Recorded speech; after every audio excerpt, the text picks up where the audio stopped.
नमस्कार. मी युगंधरा शिराढोणकर, योग therapist. आद्यम योगालयाच्या story teller कॉर्नरमध्ये मनगंगेच्या काठावरती या डॉक्टर रमा मराठे लिखित पुस्तक वाचनात आपलं स्वागत करते. दुसऱ्या अध्यायाकडे आपण वळणार आहोत. मन केवढं केवढं त्यात आभाळ मावेना. 21व्या शतकातील एड्सपेक्षाही महाभयानक भस्मासूर कोणता? तर ताणतणाव, टेन्शन, ज्यामुळे अनेक लोक फक्त रोगग्रस्तच नव्हे तर मृत्युमुखीही पडत आहेत. आपल्या आजारांचा, अस्वस्थतेचा ताणतणावाशी इतका जवळचा संबंध आहे हे लक्षात येईपर्यंत बऱ्याचदा त्या माणसाची अवस्था टायटॅनिकसारखी झालेली असते. पहा, अगदी दुपारपर्यंत बरा होता हो, अचानक हार्ट अटॅक आला वयाच्या 35व्या वर्षी. माणसा एवढी व्हरायटी दुसऱ्या कोणत्याही बाबतीत पाहायला मिळणार नाही. प्रत्येक माणूस वेगळा, एकसारखा दुसरा पीस नाही. वरच्या डिझायनरने बनवलेले वेगवेगळे नमुने. माणसं तऱ्हेतऱ्हेची, माणसं विक्षिप्त, माणसं तरेवाहिक, माणसं प्रत्येक वेळी भेटत असतात आपल्याला. कधी कधी अशी विक्षिप्त माणसं आपल्या घरातच राहत असतात आणि त्यांच्याशी जुळवून घेताना आपण अगदी थकून जातो. ही कसरत करताना वादावादी, भांडणं होतच राहतात. पटलं ना? कसं मिळतं जुळतं घ्यायचं ते? जुळतं घ्यायचं या अशा चक्रमांशी. आणखीन एक महत्त्वाची गोष्ट लक्षात घ्या की आपल्यापैकी प्रत्येकजण हा कमी अधिक प्रमाणात चक्रमच असतो. चक्रम माणसांना मिळणारं सुख, यश हे त्यांच्या खऱ्या बौद्धिक, भावनिक कुवतीच्या मानाने खूप कमी असतं. अर्थातच तरेवाईकपणा जितका अधिक तेवढी ही दरी मोठी. मात्र ज्यांना मी शक्तिशाली ते त्यांच्या दृश्य कुवतीपेक्षा अधिक यश, सुख मिळवताना दिसतात. आपल्या स्वतःच्या तरेवाईकपणावर मात करता येते का? आजार हवा असतो म्हणून येतो. आजार हवा असतो म्हणून येतो म्हणजे तो आवडत असतो असं मुळीच नाही. आवडत नसतो तरीही तो हवा असतो म्हणूनच येतो. का? कसा? न्यूनगंड, आगतिक मी, शरीराच्या आजारावर अगणित उपाय. पण माझं काय? माझ्या मीनंच मला टाकलेलं कोडं. काय हवंय माझ्या मीला? तुम्ही स्वतःला कितपत ओळखता? कारण प्रत्येक मनुष्य आपल्या आत्मप्रतिमेशी सुसंगत असाच वागतो.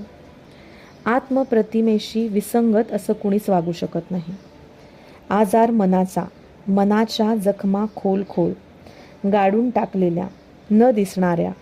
डोळे रडू शकत नाहीत, दुःख दाखवता येत नाही. मग रडू लागतात शरीराचे वेगवेगळे भाग, अवयव. परिणिती शारीरिक आजारपण. प्रश्न शरीराचा, उत्तर मात्र मनात, ज्याचा त्या व्यक्तीला स्वतःलाही पत्ता नाही. तुमच्या मनानं घातलेलं कोडं सोडवा कोडं आणि घ्या तुमचं आरोग्य. पण त्यासाठी मनाच्या वेड्या वाकड्या चालींचा शोध आणि बोध हवा, तरच उकल होईल या कोड्याची. कधी कधी माणूस म्हणतो त्या प्रसंगानं मस्तकावर घण पडल्यागत झालं आणि खरोखरच त्याला मस्तकशूळाचा, मायग्रेन आजार जडतो. एखाद्या वेळी अत्यंत लज्जास्पद आणि दुःखद प्रसंग मुकाट्याने गिळून टाकण्याची पाळी येते. अशा वेळी ज्यात खाणं पिणं गिळवत नाही असा एखादा आजार जडतो. तुमचं शरीर तुम्हाला तुमच्या मनस्थितीविषयी सतत काहीतरी सांगत असतं. कधी प्रेमाने ऐकलंयत? विचारपूस केली आहेत? आजारामागील मनस्थिती बदला तरच निरोगी व्हाल. मनाचा आणि शरीराचा संबंध केवळ अतूट आहे. पहा आपण कसे वाक्प्रचार वापरतो. भीतीने पोटात खड्डा पडलाय, भीतीने माझी बोबडी वळली होती, वरचा श्वास वर आणि खालचा श्वास खाली असं झालं होतं, बोलताच येत नव्हतं. भीतीने ती पांढरी फट्ट पडली, लाजेनं ती लाल लाल झाली, तो रागानं हिरवा पिवळा लाल झाला होता. खरंच असं होतं? तेव्हा शरीरात नेमकं काय घडतं बरं? मलाच नव्हे तर प्रत्येकाला जाणीव होत आहे ती माणसातील प्रचंड स्पर्धेची, आणि त्यामुळे आईवडिलांना, पर्यायाने सर्व कुटुंबावर आणि मुलांवर येणाऱ्या अपरिहार्य ताणाची. त्यामुळे मनोजन्य शारीरिक आजारांचं प्रमाणही वाढत आहे. तुम्हाला आश्चर्य वाटेल, पण बालपण देगा देवा, बालपणीचा काळसुखाचा असं म्हणणाऱ्या आपल्या पिढीपेक्षा सध्याच्या मुलांवरील ताण 975% वाढला आहे. ज्यामुळे गुन्हेगारी प्रवृत्ती, आक्रमकता, घरातून पळून जाणं, तसंच नैराश्य, आत्महत्येचा प्रयत्न असे गंभीर परिणामही आढळून येत आहेत. म्हणूनच आपण आपल्या मुलांना समजून घेऊया. MBBS नंतर MDला ॲडमिशन मिळत नाही म्हणून कोल्हापूरच्या तरुणीची आत्महत्या.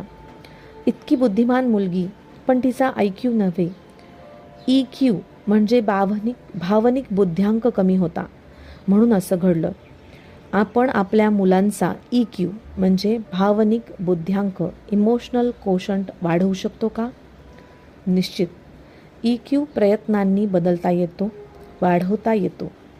शरीरात कॅल्शियमची कमतरता असेल, ती व्यक्ती सतत काळजी करत राहते. कॅल्शियम बरोबर फ्लोरीन कमी असलेल्या व्यक्तीला आर्थिक चिंता सतावते. मात्र याचा संबंध माणूस गरीब श्रीमंत असण्याशी अजिबात नाही. कॅल्शियम व फ्लोरीन भरपूर प्रमाणात असलेल्या एखाद्या उपाशी गरीब पैशाची चिंता अजिबात करणार नाही आणि फलाटावरही शांत झोपलेला दिसेल. वैभवाची स्वप्न पाहत राहील आणि लाथ मारेन तिथे पाणी काढीन असं म्हणेन. उलट अशी कमतरता असलेले कोट्याधीशही आर्थिक चिंतेने AC बेडरूममध्ये रात्रभर तळमळत राहतील. मॅग्नेशियम या क्षाराच्या कमतरतेमुळे माणसाची परिस्थितीशी जमवून घेण्याची ताकद कमी होते. जर मॅग्नेशियम भरपूर प्रमाणात असेल तर माणूस परिस्थितीशी छान जुळवून घेऊ शकतो. सर्व 9 इसेन्शियल अमायनो ॲसिड्स भरपूर प्रमाणात न मिळणारी स्त्री सतत किरकिर करत राहते, अकारण असमाधानी राहते, आणि असा पुरुष एकतर दुबळा निष्कर्तृत्ववान बनतो, म्हणजे त्याच्यातील जिद्द संपते, आणि तो एककल्ली बनतो, म्हणजे फक्त बिझनेस तर बिझनेसकडेच लक्ष, फक्त तेच करत राहतो. जीवनातील इतर अंगाकडे, बायको, मुलं, मौज मजा याकडे दुर्लक्ष करतो. तुम्ही जे खाता तसे बनता, म्हणूनच आनंदी समाधानी राहिलं पाहिजे हे कळतं. भरलेला अर्धा ग्लास पाहायचा हेही कळतं, पण दिसतो मात्र अर्धा रिकामा ग्लासच. भरलेला अर्धा ग्लास दिसतच नाही. कळतं पण वळत नाही. याचं कारण बऱ्याचदा तुमच्या शरीरातील जीवरासायनिक क्रियांमध्ये आणि म्हणून आहारात आणि अंतर्मनात दडलेलं असतं. भावनिक, बौद्धिक, शारीरिक पातळीवरील बायोरिदम मधील चढ उतार तुमचं जीवन व्यापून टाकतात. समजा भावनिक लहरी 0 पातळीला किंवा वजा असेल, खाली उतरलेली असेल, तर अशा व्यक्तींच्या हातून त्या दिवशी चुका घडत राहतील. अपघात होऊ शकेल, तोंडातून नको ते शब्द निसटून जातील. उलट ज्या दिवशी त्या व्यक्तींच्या भावनिक लहरी उंचावलेल्या असतील, त्या दिवशी ती व्यक्ती आनंदी, उत्साही, कार्यक्षम असेल. भावनिक व बौद्धिक लहरी उताराला लागलेल्या असतील, तर त्या दिवशी हुशार विद्यार्थीही चांगला इंटरव्ह्यू देऊ शकणार नाही. एखाद्याला हृदयविकार असला तरीही हार्ट अटॅक यायचा झाला तर तो तिन्ही लहरी पूर्णतः खाली उतरलेल्या असतील त्याच दिवशी येईल.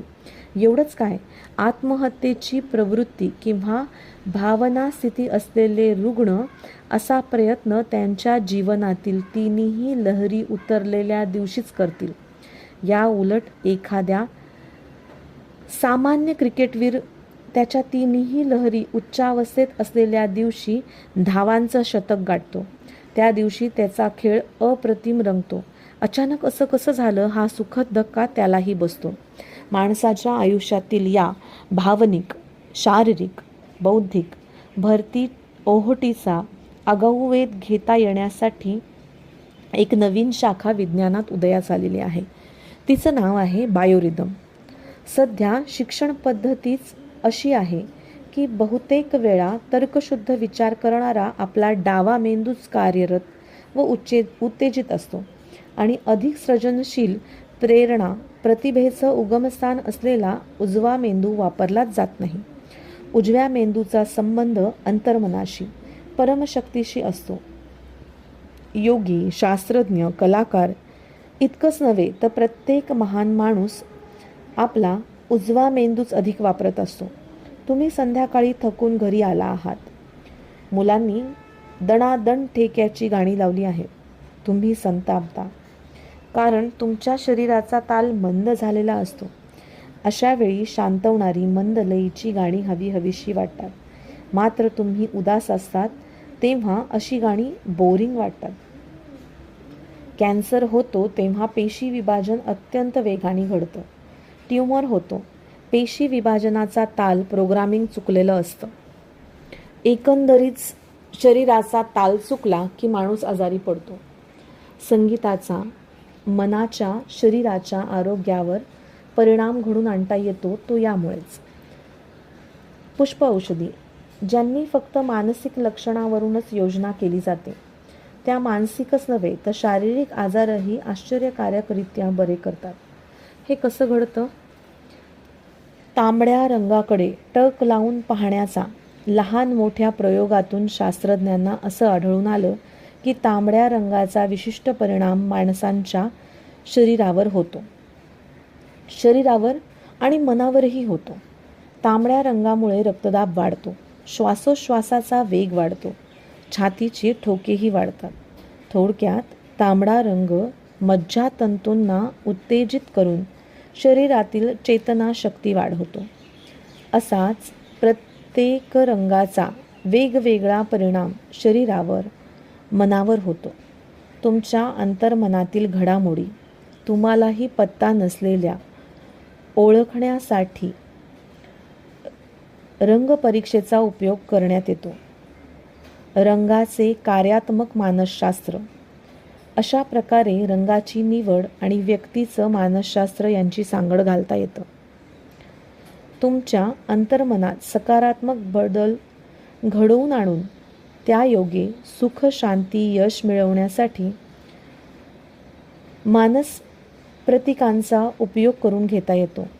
उदाहरणार्थ गदा हे प्रतीक मनाची व शरीराची शक्ती वाढवणारं रोगनिवारक आहे.